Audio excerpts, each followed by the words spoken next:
Log homes in Montana. They kind of go hand in hand, and in this video we'll tell you a few things you need to know if you want to buy a log home.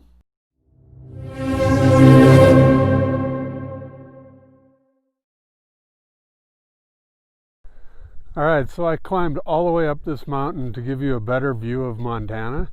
So the least you can do is subscribe to our channel. And when you do, don't forget to hit the little bell, and you'll be notified every time we make a new video about Montana. So moving to the mountains and living in a log cabin is a dream of many people, and it kind of goes hand in hand. Everybody thinks about living in a log cabin up in the mountains. So in this video, we just want to talk about a few things that you may not know and things you should think about if you want to buy a log cabin up here in Montana. The first thing people may not know is that log homes are built off-site. They're all put together and built at a different location, and then they take them apart and ship them to wherever your house is going to sit and reassemble everything. So as you can see here, that's exactly what they're doing. They're putting a house together that is going to be set up on someone's lot somewhere. What they do is they get the logs in, they lay them out, they peel the bark off the top of them. They're dried if need be to the certain moisture content that works the best. And then, as you can see, this guy with the chainsaw, he is cutting the notches in for, where they connect on the corners. And it's kind of an interesting thing to see. But yeah, every house, every log house that you see has been built somewhere else, and the final product is the second time it's been put together. And obviously that's so they can, make sure everything fits right and, goes together right before they get out to the site. So kind of an interesting thing. If you ever get a chance to get to one of these places and watch them work, it's kind of something cool to see.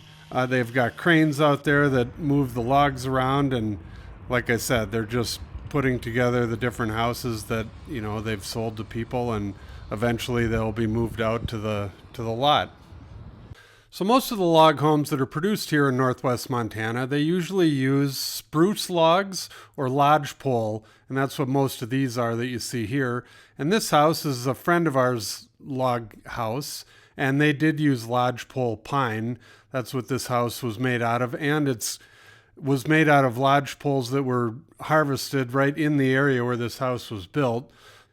As you will see, they've done a great job of maintaining this log home. And when you get up close, a couple things you need to know about log homes is some of them have chinking, and we'll talk about that later. This particular house doesn't. It has, the logs have been kind of engineered, and you can see on the corners the tongue and groove that they've put into it. But the other thing you want to look at when we get close here is all log homes, they'll get cracks in them no matter what, just because that's the nature of logs. And as you can see, this one has a little crack, and they filled it with caulking.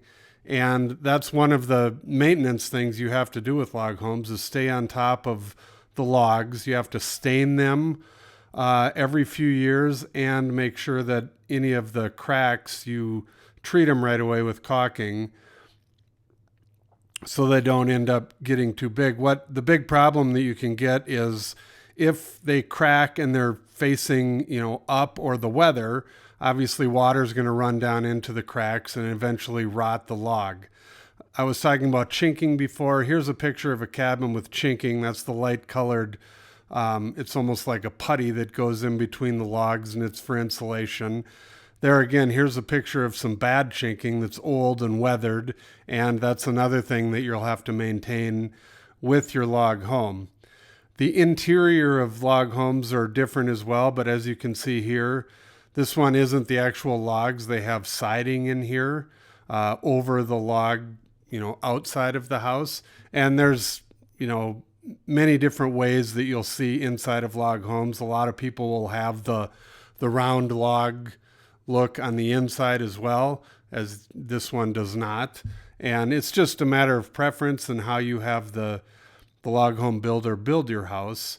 There's really no difference in the insulation or the look of the log home from the outside. It's just the way that it's built and, the preference of the homeowner. So this brings us to the price of log homes, and there are so many variables that go into it. If you're going to build a log home, you're going to go meet with the builder. They're going to design the house, or you're going to pick a design, and all of that's going to factor into the pricing. The size of the logs that you want are going to factor in. Obviously the size of the house is going to factor in. The lot that you're building it on, because as we saw earlier, they build it at their shop first and then haul it out there. So if it's difficult to get to the lot that you're going to put it on, obviously that's going to factor into the pricing. So there's just a million variables that go into the price of a log home, so I can't give you any specific prices here. But one thing to keep in mind is the first thing you want to do is meet with a builder, and you can tell them your price range and then start from there instead of backwards, just because, again, there's so many variables and things that go into a log home. And if you want recommendations on a good log home builder, please let us know. Our information's at the end of the video down below, and we'd love to help you out, and I hope you enjoyed this video. Thank you for watching our video. Please call, text, or email for more information, and don't forget to watch our other videos about Montana.